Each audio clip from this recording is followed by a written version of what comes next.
evaluasi begitu. Nanti juga ada juga dari proyek Pancasila ya, karena ini kita berbicara dua hal. Ini pembelajaran yang biasa dan di proyek P5 ini ada sendiri. Ini belum kita singgung sama sekali. Kita murni baru di mapel yang masuk intra, bukan yang di proyek. Nanti kalau di proyek P5 pembahasannya masih panjang lagi. Di proyek P5 juga di akhir semester nanti harus ada produknya.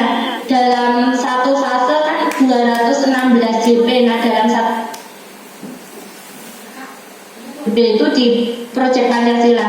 Nah di sumatif ini nanti mengukur kompetensi siswa CP-nya di satu semester. Kita buat di sekolah saya itu akan kita laksanakan di akhir semester, mungkin akan berbarengan dengan PAS.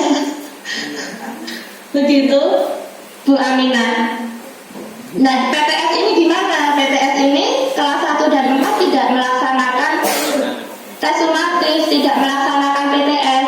Maka di sekolah kami kelas 1 dan 4 selama PTS yang akan dilaksanakan tanggal 12 besok, kelas 1 dan 4 kami gunakan untuk penilaian P5. P5 khusus tema apa ya kemarin teman-teman guru itu yang menyusun tentang lingkungan, tema lingkungan, saya lupa pastinya, tema lingkungan dan perangkatnya sudah dibuat. Itu yang kelas 1 dan 4 PTS-nya kami gunakan untuk penilaian P5. Kemudian di sumatifnya besok akan kami samakan dengan PAS. Bentuk soalnya juga belum terpikir sekarang, nanti kita akan pikirkan lebih lanjut. Begitu Bu Siti Aminah. Ada lagi Bapak Ibu? Biar lebih komunikatif. Ya, mohon. Sebelum masuk ke modul ajar, ini baru ATP. ATP-nya tadi kan baru contoh 1 ya, materi bilangan. Nanti dilanjutkan itu dalam CP tadi. Ada bilangan, ada operasi hitung campuran, ada KPK FPB-nya itu dilanjut ke bawah. Karena dalam satu CP itu jika dibudah ada banyak materi. Itu yang matematika. Kemudian di bahasa mungkin nanti akan lebih sulit lagi cari materinya karena tersirat. Kemarin kami membedah bahasa juga lumayan lama untuk Bapak Ibu guru karena materinya tidak tertulis seperti matematika. Di bahasa itu lebih tersirat gitu. Yeah. Ada lagi silakan.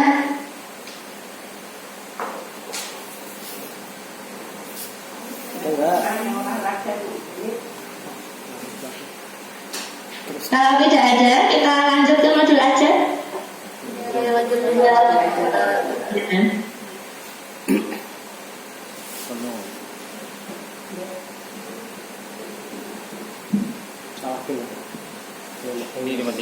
Modul aja kita sifatnya nge-review ya, mereview yang kurang apa supaya nanti Bapak Ibu punya gambaran modul ajar untuk Bapak Ibu buat. Ini kita ambil kelas 4 fase B IPAS, ilmu pengetahuan alam dan sosial. Ini mahasiswa saya ini yang baru saja praktik PPL, baru saja selesai kemarin. Ini yang lumayan bagus saya ambil. Turun.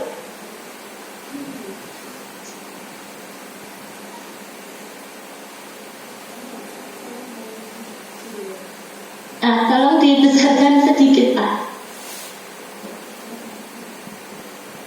Dibesarkan sedikit, agak banyak, kecil sekali.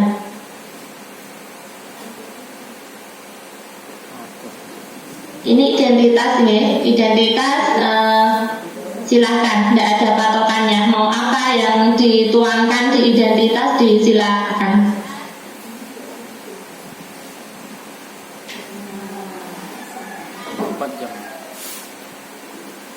Potong ya.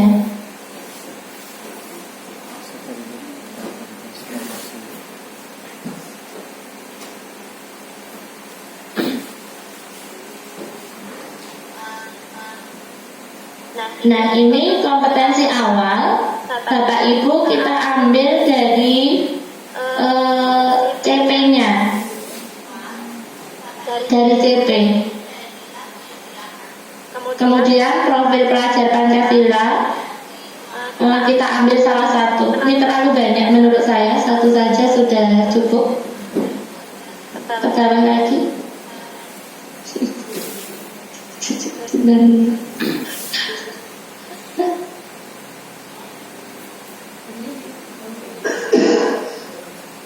Nah, ini yang saya maksud tadi, model pembelajaran PBL, problem based learning.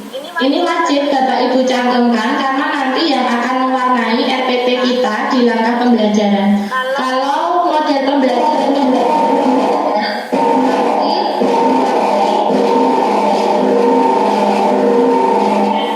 operative learning, sintaknya cooperative learning. Kalau model pembelajarannya kontekstual, ya sintaknya. Jadi sintak itu urutan langkah kegiatannya sesuai dengan model pembelajaran yang kita ambil, begitu. Kenapa ini kok PBL? Karena di PPG dituntut PBL dan PJBL, jadi nggak bisa milih yang lain. Namun untuk Bapak Ibu bebas pilih mana saja model pembelajaran yang sesuai diterapkan untuk di SD 010 begitu. Nah, ini kita review ya. Capaian pembelajaran peserta didik mengidentifikasi. Dibuat Pak, mengidentifikasinya di warna kuning. Mengidentifikasi itu KKO berapa? Nah, ini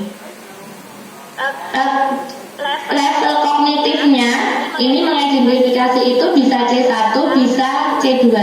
Sehingga di CP ini belum hot, masih low, ini masih C2. Bisa ditulis dalam kurung Pak, C2 gitu. Nanti untuk pandangan Bapak Ibu. Di belakangnya mengidentifikasi langsung ditulis C2 dalam kurung.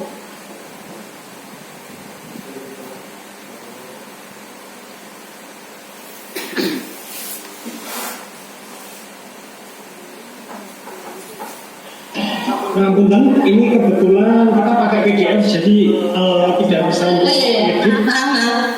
Lanjut ya. Saya lupa kalau ini PDF. Kemudian mengamati ini C berapa, nanti Bapak Ibu bisa cross check. Nanti saya kirim KKU-nya.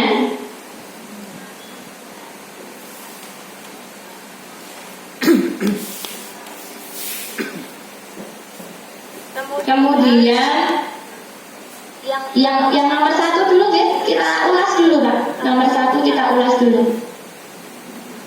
Nah, peserta didik dapat mengidentifikasi sumber dan bentuk energi serta menjelaskan proses perubahan bentuk energi dalam kehidupan sehari-hari. Ini tadi ambil dari si ATP-nya. Di ATP tadi kan ada CP-nya. Nah, CP-nya diambil di copy paste di sini. Jadi ini CP ini tidak membuat sendiri. Ini sudah ada dalam permen ya, anunya CP. Ini sudah ada, Bapak Ibu tinggal copy paste. Ini. Nah, ini sudah ada CP-nya di sini. Nanti kita set. Ada dalam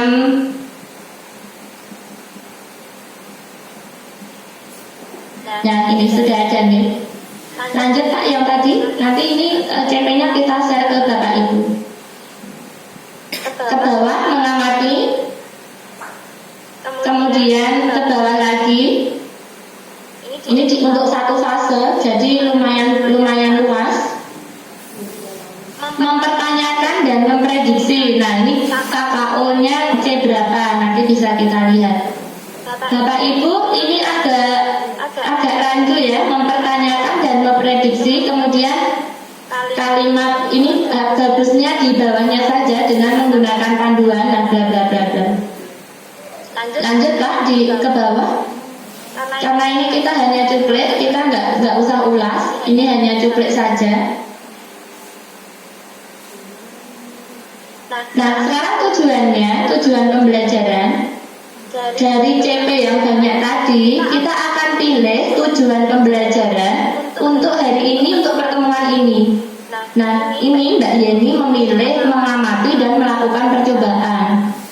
Nah, dalam satu RPP modul ajar, Bapak Ibu bisa membuat, menyusun, mendesain untuk beberapa kali pertemuan. Jadi RPP ini, materi ini, tujuan pembelajaran 2 ini bisa untuk 2 kali pertemuan, atau misal mau membuat untuk 4 kali pertemuan, tujuan pembelajarannya bisa ditambahkan lagi. Tidak untuk 1 hari saja, berbeda dengan kurikulum 13. Jadi ini bisa digunakan beberapa kali pertemuan. Yang penting nanti di identitas ditulis pertemuan ke berapa kali, alokasi waktunya berapa kali, begitu.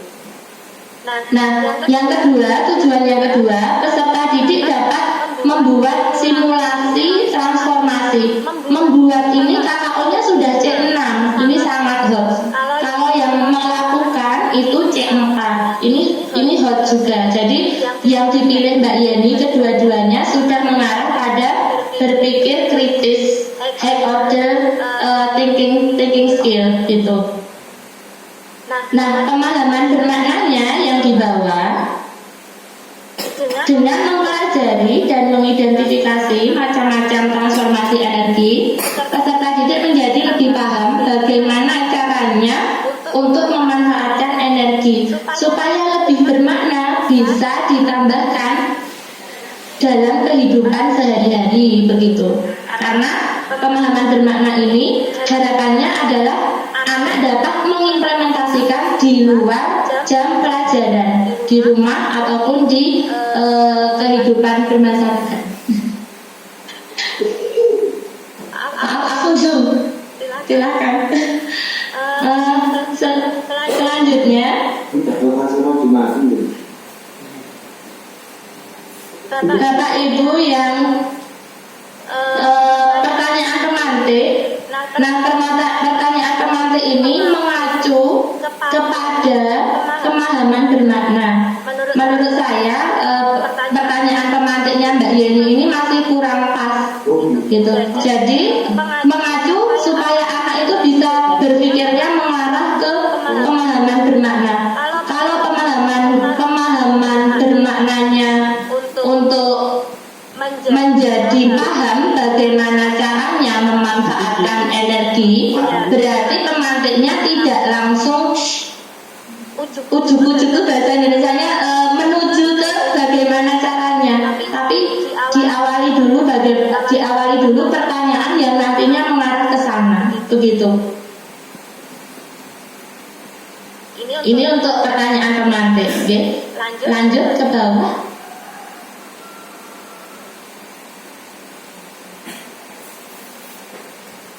Langkah-langkah pembelajaran pendahuluan bisa dibaca sendiri, tidak perlu saya ulas karena pendahuluan ini tergantung Bapak Ibu. Yang jelas ada doa, ada apersepsi, ada awalan, atau nanti pemberian motivasi, mau dikasih ice breaking, silahkan. Apersepsi ini bisa berupa tanya jawab, video, nyanyi-nyanyi, bebas. Untuk pendahuluan itu bebas. Kegiatan inti, langsung kita ke kegiatan inti. Nah, Bapak Ibu bisa fokus ke kolom sebelah kiri. Kegiatan inti ada tahap orientasi peserta didik pada masalah. Ini adalah sintaknya PBL. Sintaknya nomor 1 ini kegiatannya ada 4 ini. Guru menanyakan kegiatan sarapan siswa, lalu menghubungkan ke materi energi.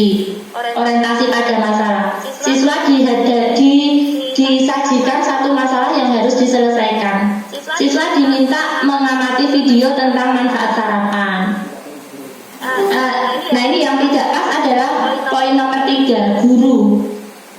Dan nomor 1. Jadi untuk membuat modul ajar, subjeknya adalah siswa.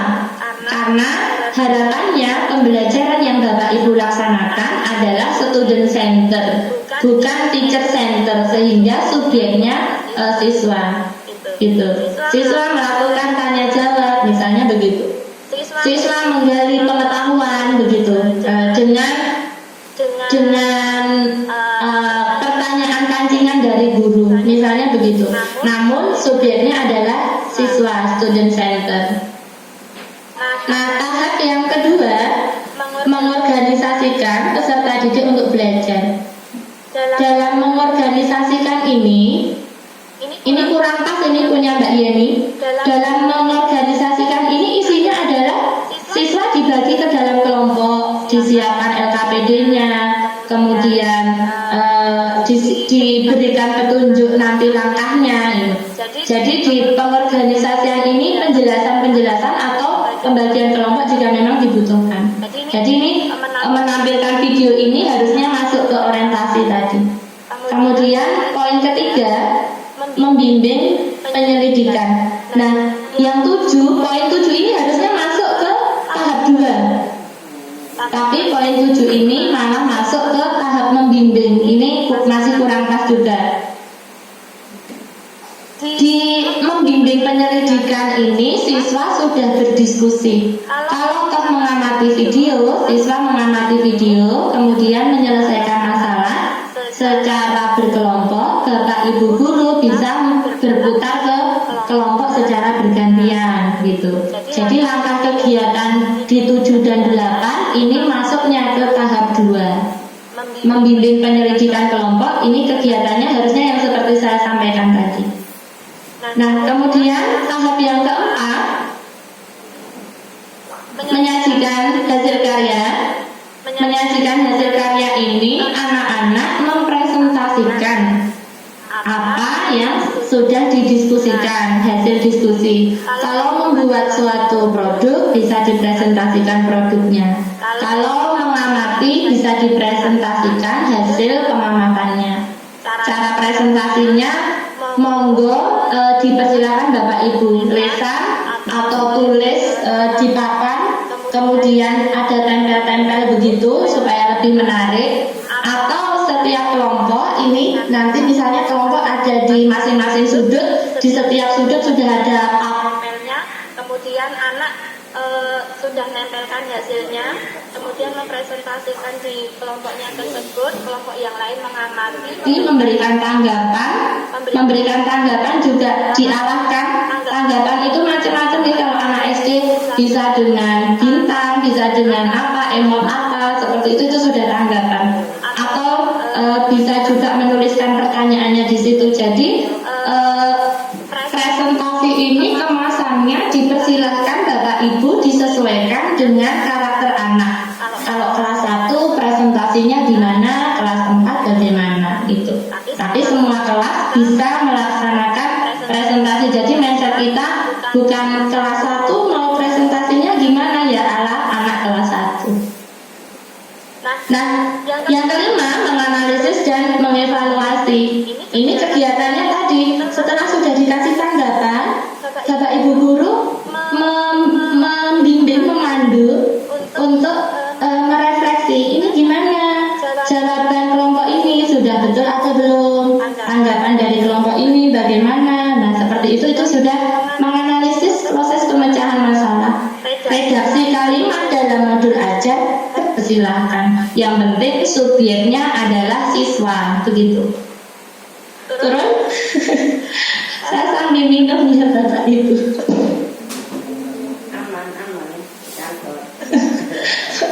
Suaranya habis.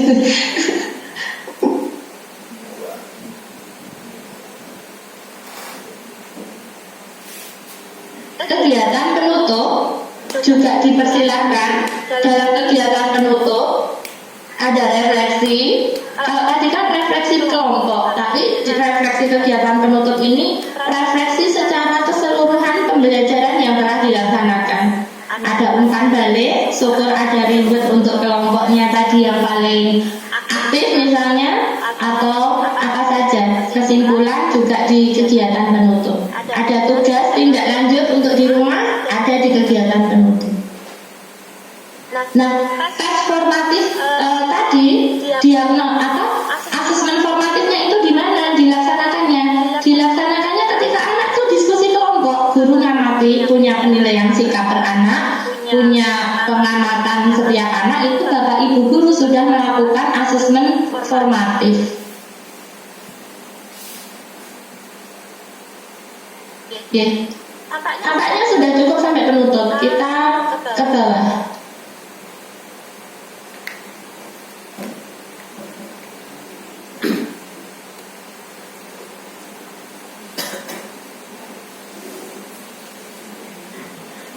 Nah, ini asesmen yang dirancang oleh Mbak Yeni ini.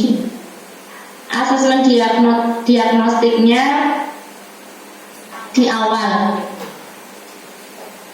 Tapi seperti yang saya sampaikan tadi Bapak Ibu, ini untuk praktek sehingga dalam satu RPP ada ketiganya. Namun Bapak Ibu bisa melaksanakan asesmen diagnostik itu di awal semester seperti yang saya laksanakan, atau asesmen sumatif di akhir semester. Jadi tidak harus di sini.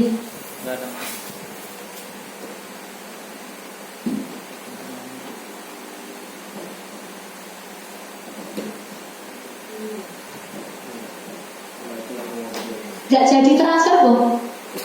Oh iya. Mohon maaf. Kita lanjut. Kemudian soal tes diagnostiknya bisa ke bawah.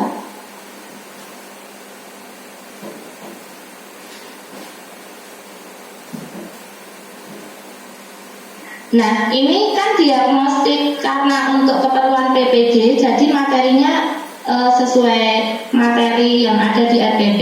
Namun diagnostik di awal semester nanti bentuknya tidak harus seperti ini pertanyaannya Bapak Ibu.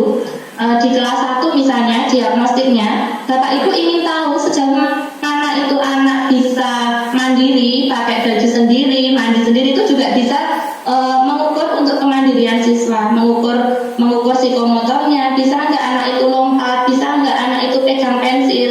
Jadi pertanyaannya tidak harus seputar materi, bisa aspek psikomotor, bisa aspek afektif.